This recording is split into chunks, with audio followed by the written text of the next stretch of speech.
The night everything changed. The champagne bubbles sparkled like tiny diamonds under the crystal chandelier. Elena Rivera stood in the center of the grand ballroom, her emerald dress flowing around her like water. Tonight was supposed to be perfect. Her engagement party to Marcus Thornton had drawn Manhattan's elite, all celebrating what everyone called the couple of the year. "You look absolutely stunning tonight," Sophia whispered in Elena's ear, adjusting the diamond necklace around her best friend's neck. "Marcus is a lucky man." Elena smiled, squeezing Sophia's hand. For 10 years, Sophia had been more than a friend. She was a sister, confidant, and partner in crime. "I couldn't have done any of this without you, sophomore. You've been with me through everything." The ballroom buzzed with conversation. Business associates congratulated Elena on her successful art gallery. Friends admired her massive engagement ring.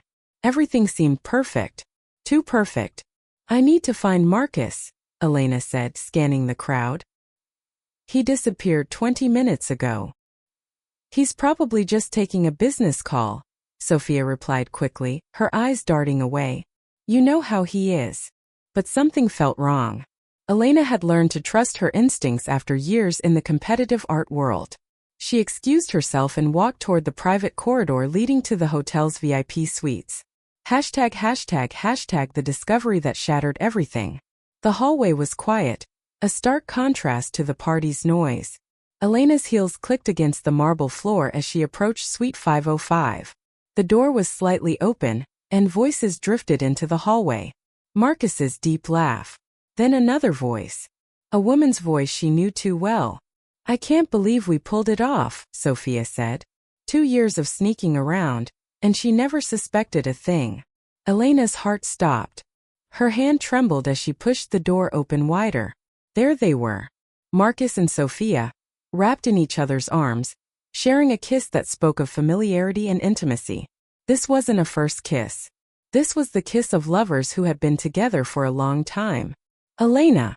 Sophia gasped, pulling away from Marcus. But there was no real shock in her eyes. Only calculation. Marcus turned slowly, straightening his tie with casual indifference. "Well, this is earlier than planned, but I suppose it saves us the trouble of waiting. What is this?" Elena's voice came out as a whisper. Her entire world was tilting on its axis. "This," Marcus gestured between himself and Sophia, "is reality. What you and I had was business, Elena. Always has been. ####, the cruel truth unfolds." Elena stumbled backward, but Marcus caught her arm. His grip was firm, almost cruel. "Let me explain something to you since you're clearly confused. I never loved you. I loved your connections, your father's company, and the social status you could provide." "You're lying," Elena whispered, but deep down she knew he wasn't. All those late nights he claimed to be working. All those business trips. The pieces were falling into place with sickening clarity.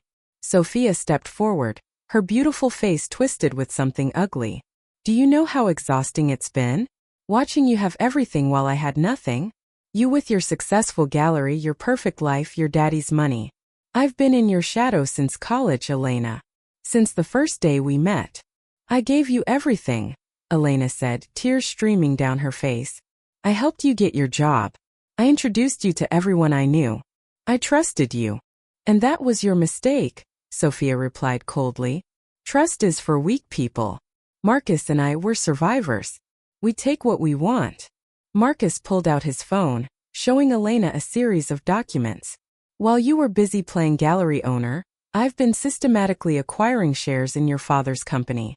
Once we're married, I'll have controlling interest. Your signature on these documents will transfer everything to me." "I'll never sign anything," Elena said, her shock giving way to anger. "You will," Marcus said confidently. "Because if you don't, I'll destroy you. I have enough fabricated evidence to make it look like you've been embezzling from your own gallery. I have witnesses who will testify that you've been unstable, mentally ill even. I'll make sure you lose everything, including your freedom. ####, the complete destruction." The next 3 weeks were a nightmare Elena couldn't wake up from. Marcus and Sophia had prepared their attack well. Too well. First came the rumors. Whispers at art shows that Elena had been selling fake paintings. Anonymous tips to art critics that her gallery was a front for money laundering. Her phone rang constantly with clients canceling contracts and demanding refunds. Then came the social destruction. Photos surfaced online showing Elena in compromising positions at parties. They were expertly photoshopped, but no one cared about the truth. Manhattan's elite loved a scandal, and Elena was the newest fallen angel. Her gallery lost 80% of its business in 2 weeks. Her landlord, pressured by Marcus's real estate company, refused to renew her lease. Her bank accounts were frozen pending an investigation into the false embezzlement charges. Elena stood in her empty gallery on the final day, surrounded by bare walls where million-dollar paintings once hung. Her assistant had quit. Her investors had fled. Even her lawyer had dropped her case, intimidated by Marcus's legal team. "Everything my father built," she whispered to the empty room. "Everything I worked for. Gone." Her phone buzzed with a final message from Marcus. "You should have signed the documents. Enjoy your new life, Elena. You'll be hearing from my lawyers about the restraining order. Stay away from Sophia and me, or you'll end up in jail where you belong. ##### rock bottom in Ravens Bay." 3 months later, Elena sat in a corner booth of the Seaside Diner in Ravens Bay, a small coastal town 300 miles from Manhattan. She wore a simple black uniform with a name tag that read, Ellie. Her once manicured nails were short and bare. Her designer clothes had been sold to pay for a tiny studio apartment above a hardware store. "Order up, Ellie," called Tom, the diner's owner. He was a kind man in his 60s who had hired Elena without asking too many questions about her past. Elena delivered pancakes to table 5 and coffee to table 3. This was her life now. Minimum wage, sore feet, and the constant ache of loss that never quite went away. The bell above the door chimed, and a man walked in. He was tall, with dark hair touched with silver at the temples, wearing an expensive suit that seemed out of place in the small diner. His eyes were steel gray and missed nothing as they swept the room before landing on Elena. "Sit anywhere you'd like," she said, grabbing a menu. He chose the booth by the window and studied her as she approached. Not in a creepy way, but with the intensity of someone trying to solve a puzzle. "Coffee, please," he said. "Black. And whatever your special is today." As Elena poured his coffee, her hands shook slightly. She was exhausted, having worked a double shift. The cup rattled against the saucer. "Rough day?" the man asked, his voice surprisingly kind. "Rough year," Elena replied before she could stop herself. She never talked about her past. Never let anyone get close. But something about this stranger made her want to be honest. "I understand rough years," he said. "I'm Dante Ashford." Elena nearly dropped the coffee pot. Dante Ashford was legendary in business circles. He had built a security empire from nothing, lost everything in a hostile takeover, then rebuilt an even bigger company. He was worth billions now. "What is someone like you doing in a place like this?" Elena asked, forgetting to be professional.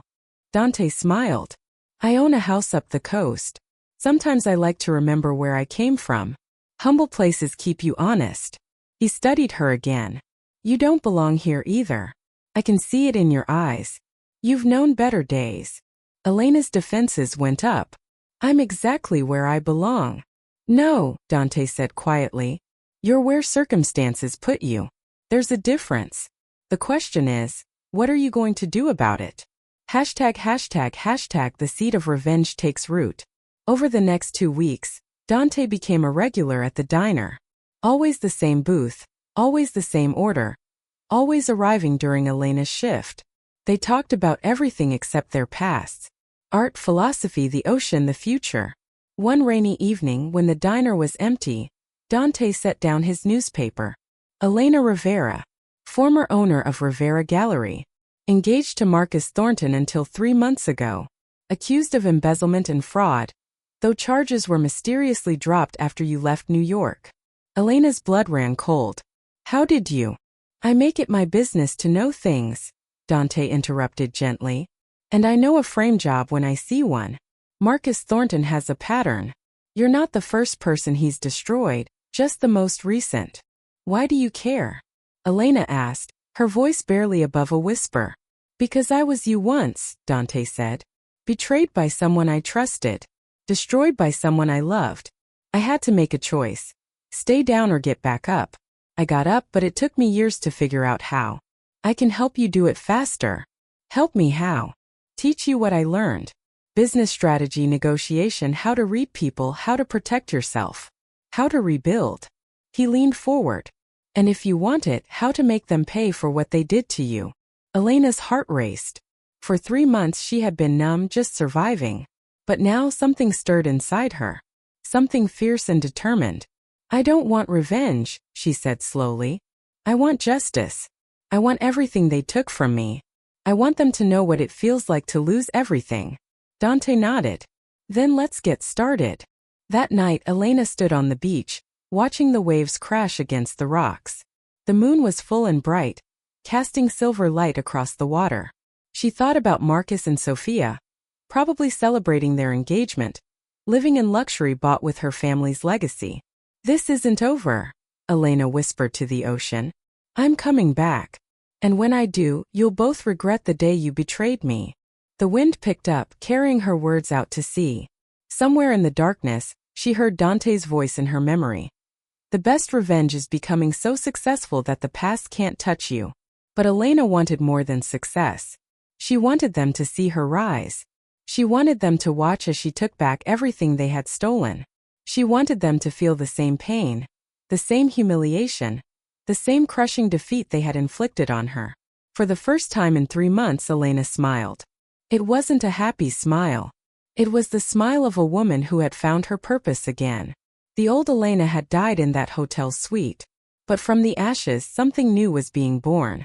Something stronger, smarter, and far more dangerous. Marcus and Sophia thought they had won. They thought they had broken her completely. They had no idea that they had actually created their own worst enemy. Elena Rivera was dead. But the woman who would rise in her place would be unstoppable. ## Part 2. The Rise 2000 words. ## The training begins. Dante's beach house was nothing like Elena expected. While the exterior looked like a modest coastal cottage, the interior was a sophisticated blend of luxury and technology. 3 large screens displayed real-time market data, news feeds, and business analytics. Welcome to your classroom, Dante said, handing Elena a tablet filled with documents. For the next 6 months, this is where you'll spend every free moment. We start tomorrow at 6 a.m. 6 a.m.? I work at the diner until midnight, Elena protested. Then you'll need less sleep, Dante replied without sympathy. You wanted to rise again, Elena. That requires sacrifice. Marcus and Sophia are probably sleeping in silk sheets right now, comfortable and complacent. That's your advantage. While they're comfortable, you'll be working. While they're celebrating, you'll be planning. While they're confident, you'll be preparing to destroy them. Elena nodded, feeling a fire ignite in her chest. When do we start? We already have, Dante said, gesturing to the screens. That's Marcus's company profile. I want you to study everything about his business. Every deal he's made, every partner he has, every weakness in his empire. You need to know your enemy better than you know yourself. The first morning nearly broke her. Elena stumbled into Dante's house at 6 a.m. after only 3 hours of sleep. Her entire body ached from her shift at the diner. But Dante showed no mercy.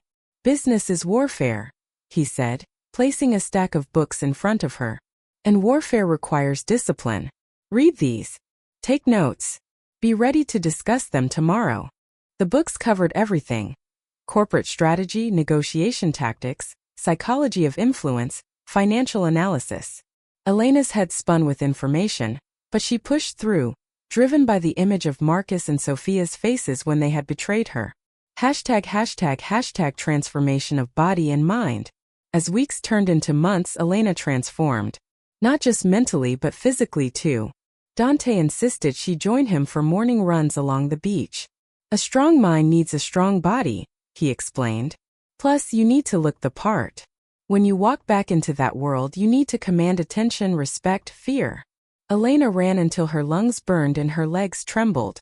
She studied until her eyes blurred and her head ached. She worked at the diner to pay her bills, then spent every other moment learning, preparing, becoming someone new. Dante was a demanding teacher, but he was also patient. He shared stories of his own fall and rise, teaching Elena lessons he had learned through painful experience.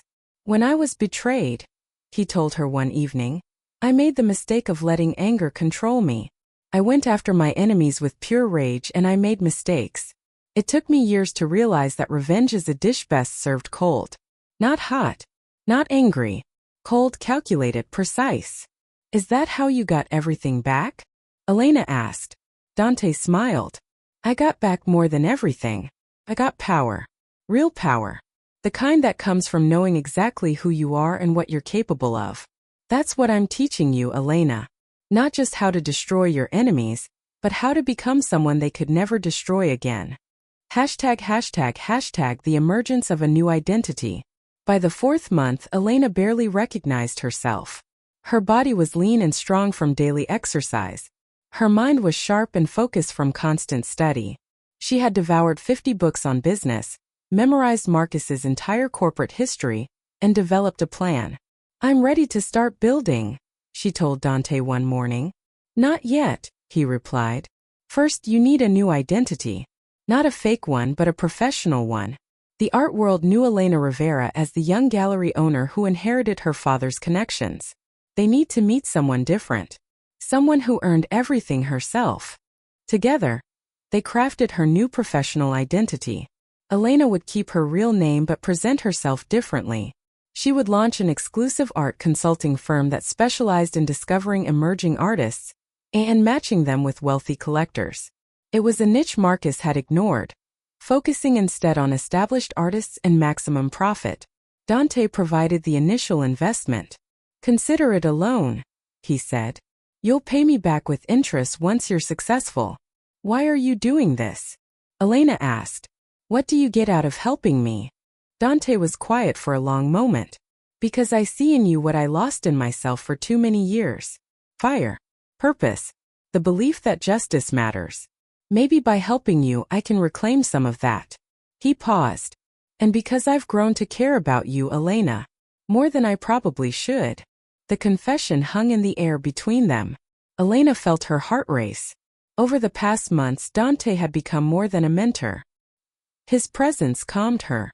His smile made her day brighter. His approval meant more to her than any business success. I care about you too, she admitted quietly. But I need to focus on what I came here to do. I can't let feelings distract me. Feelings don't have to be a distraction, Dante said gently. They can be fuel. Love doesn't make you weak, Elena. Betrayal made you think that, but it's not true. Love makes you stronger when it's real. #### The First Strike. Elena's consulting firm, Apex Art Advisory, launched quietly. She started small, working with local artists in Ravens Bay, building a portfolio of unique talent. Her first major break came when she discovered a young painter whose work was raw, emotional, and completely original. She organized a small showing at a gallery in Portland. The event attracted modest attention, but one collector was particularly interested. James Chan, a tech billionaire who had been one of Marcus's biggest clients. Your eye is remarkable, James told Elena. I've been collecting for 20 years, and I've never seen anyone identify talent like you do. Where did you study? The School of Hard Knocks, Elena replied with a smile. I learned by making mistakes and paying attention to what actually moves people, not just what sells. James laughed. I like you. Most consultants are all polish and no substance. You're different. He handed her his card. Call me. I want to talk about moving my entire collection to your management. That night, Elena researched James's current arrangement. He paid Marcus's gallery $200,000 annually in management fees. If she could win him over, it would be her first real strike against Marcus's empire. She called James the next day. I can offer you something Marcus Thornton never will. Personal attention, genuine passion for art, and a commitment to building a collection that means something, not just makes money. You know Marcus? James asked, his tone shifting. I used to, Elena said carefully. Let's just say I learned what not to do by watching him operate. 2 weeks later, James signed with Apex Art Advisory. Elena's commission for the first year would be $50,000. But more importantly, Marcus had lost a major client. ##### the domino effect. News traveled fast in the art world. Other collectors began reaching out to Elena, curious about the consultant who had won over James Chan. She was selective, accepting only clients whose values aligned with hers, but each new signing was another brick removed from Marcus's empire. Meanwhile, Elena maintained her distance from Manhattan, working remotely and building her reputation through results rather than social connections. She wanted Marcus to hear whispers of her success before he saw her face. She wanted him to wonder, to worry, to start making mistakes. Dante watched her progress with pride and something else. Concern. "You're succeeding beyond my expectations," he told her. "But I need to ask, is this about building something new or destroying something old? Can't it be both?" Elena asked. "It can," Dante admitted. "But you need to be careful. Revenge has a way of consuming people. I've seen it happen. You start out wanting justice, and you end up becoming the very thing you hated." Elena considered his words. She thought about Marcus and Sophia, about the cruelty in their eyes when they had betrayed her. "I won't become them," she said firmly. "I'm building something real, something honest. Yes, I want them to see it. Yes, I want them to hurt the way they hurt me. But I won't lie, cheat, or destroy innocent people to do it." "Good," Dante said. "Because the moment you cross that line, you've lost even if you win." #### growing closer. As Elena's business grew, so did her relationship with Dante. It happened gradually, naturally, like sunrise creeping over the ocean. Late-night strategy sessions turned into long conversations about life, dreams, and the future. Morning runs became a cherished ritual where they pushed each other to go faster, further. One evening, after celebrating a particularly successful deal, they stood on Dante's deck watching the sunset paint the sky in shades of orange and gold. "I never thanked you properly," Elena said, "for everything you've done. For believing in me when I had stopped believing in myself." "You don't need to thank me," Dante replied. "Watching you transform has been reward enough." He turned to face her, his gray eyes intense. "But I need to tell you something, Elena. These past months with you have been the happiest I've had in years. You've reminded me why I fell in love with business in the first place. Not for the money or the power, but for the challenge, the creation, the possibility of building something meaningful." Elena's heart pounded. "Dante, You don't have to say anything," he interrupted gently. "I know your focus is on rebuilding your life and dealing with Marcus. I just wanted you to know that when you're ready, when this chapter is closed, I'll be here. Because somewhere along the way, I fell in love with you." Elena felt tears prick her eyes. Not sad tears, but tears of overwhelming emotion. For so long, she had associated love with pain and betrayal. But standing here with Dante, feeling the warmth of his presence and the steadiness of his support, she understood that real love was nothing like what she had experienced with Marcus. "I'm falling for you too," she admitted. "It scares me. After what happened, I didn't think I could trust anyone again." "You don't have to trust perfectly," Dante said, taking her hand. "You just have to be willing to try. And you don't have to choose between love and your goals. The right person supports both." They kissed as the sun disappeared below the horizon, and Elena felt something shift inside her. She wasn't just rising from the ashes anymore. She was becoming something entirely new. Someone stronger, wiser, and capable of both justice and love. #### the invitation. 2 weeks later, an envelope arrived at Elena's office. Thick, expensive paper with gold embossing. Inside was an invitation to the annual Manhattan Art Gala, the most prestigious event in the industry. Every major collector, gallery owner, and art dealer would be there, including Marcus Thornton and his fiancée Sophia. Elena's hands trembled as she read the invitation.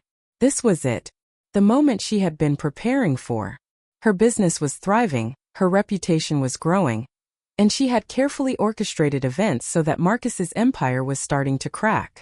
But he didn't know she was behind it. He thought Elena Rivera was still broken, still hiding in shame. He was about to learn how wrong he was. "Are you going?"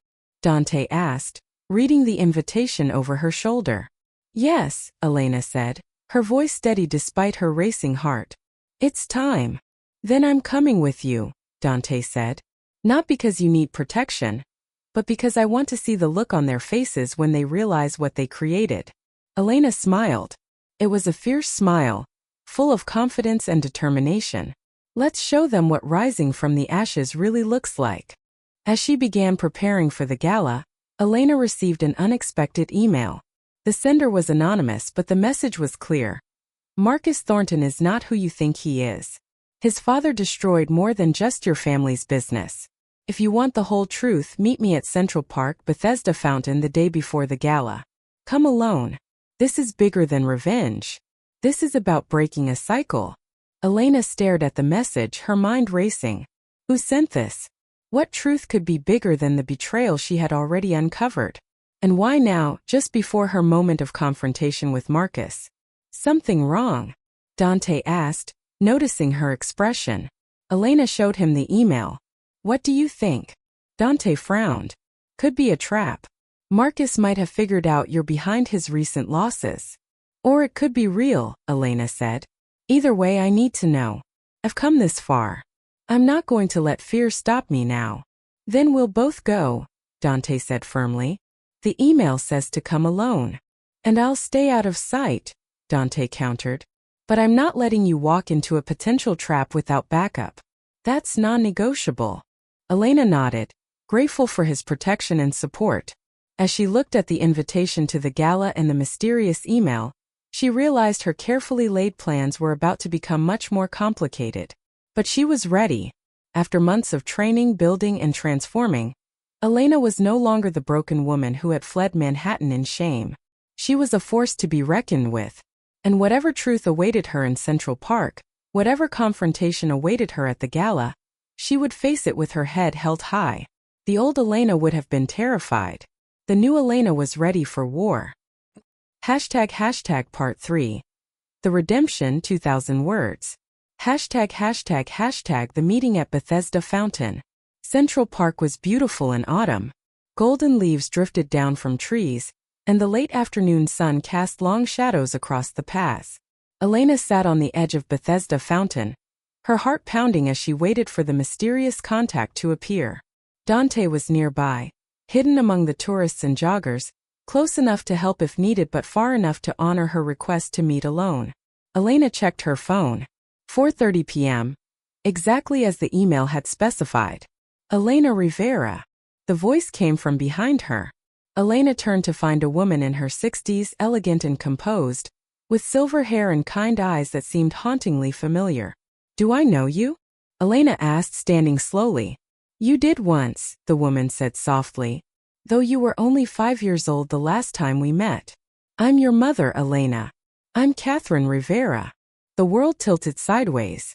Elena grabbed the fountain's edge for support. That's impossible. My mother died in a car accident when I was 5. My father raised me alone. That's what your father told everyone, Catherine said, pain evident in her voice. But I didn't die, Elena. I was forced to disappear. For your protection and mine. I don't understand, Elena whispered, her mind reeling. Catherine gestured to a nearby bench, away from the crowds. Please, let me explain everything. You need to know the truth before you confront Marcus Thornton tomorrow night. They sat, and Catherine began a story that shattered everything Elena thought she knew about her past. ## The truth about the past. 25 years ago, I was married to your father, Daniel Rivera, Catherine began. Our art business was thriving. We were happy. But we had rivals, particularly the Thornton family. Gerald Thornton, Marcus's father, wanted to dominate the New York art market completely. Our gallery was the only thing standing in his way. Elena listened, stunned, as pieces of a puzzle she hadn't known existed began falling into place. Gerald was ruthless, Catherine continued. He used blackmail, threats, sabotage. When those didn't work, he turned to violence. One night, someone broke into our home. They were looking for business documents, but you were there, sleeping in your room. I fought them off, but barely. Tears streamed down Catherine's face. Your father and I realized that Gerald wouldn't stop until he destroyed us completely. We made a terrible choice. I agreed to disappear to fake my death in a car accident. The plan was that without me, Gerald would back off, and your father could protect you while maintaining the business. Why didn't you just go to the police? Elena demanded, anger and confusion warring inside her. Because Gerald had connections everywhere. Police, judges, politicians. Who would believe us? We had no proof, only suspicions. And more importantly, I received a direct threat. If I stayed, they would hurt you to get to me. Catherine's voice broke. I couldn't risk your life, Elena, so I became someone else. I moved to Europe, changed my name, and watched you grow up from a distance through photos and reports your father sent. Dad knew where you were all along? Elena felt betrayed all over again. He thought he was protecting you, Catherine said. And in a way he was. Gerald Thornton eventually backed off, but the damage was done. His manipulations had weakened our business significantly. Your father spent years rebuilding and he did it for you. Everything he did was to ensure you inherited something worth having. ### the deeper conspiracy. What does this have to do with Marcus? Elena asked, though she was beginning to understand. Catherine reached into her purse and pulled out a folder filled with documents. Marcus isn't just continuing his father's business. He's continuing his father's revenge. Gerald Thornton never forgot or forgave your family for resisting him. He raised Marcus with one goal, to completely destroy the Rivera legacy. Elena opened the folder, her hands shaking. Inside were photos, emails, and documents spanning decades. Plans to infiltrate the Rivera family business. Strategies to identify weaknesses. And most damning of all, a detailed proposal titled Project Elena, dated 3 years before Elena had even met Marcus. He planned everything, Elena whispered, reading through the documents. Meeting me, dating me, proposing. It was all calculated. Yes, Catherine confirmed. Marcus was following a playbook his father created. Gerald died 5 years ago, but he left Marcus detailed instructions on how to complete the destruction of our family. Marrying you, gaining control of the business, then destroying you publicly was always the endgame. Elena felt sick. She had known Marcus was cruel, but this level of calculated hatred was something else entirely. And Sophia? She was recruited specifically because of her friendship with you, Catherine said. Marcus found her 2 years before he made his move. He exploited her jealousy, her insecurities, her desire to be more than she was. He made her feel special, powerful, chosen. And he promised her everything she wanted if she helped him destroy you. ### the choice of forgiveness. Elena sat in silence, processing everything. The betrayal was somehow worse now that she understood its full scope. This wasn't just personal cruelty. It was generational revenge. A cycle of hatred passed from father to son. Why are you telling me this now? Elena finally asked. Because tomorrow night you're planning to expose Marcus at the gala, Catherine said. I've been watching your rise, Elena. I'm so proud of who you've become. But I needed to tell you the truth before you act, because you have a choice to make. What choice?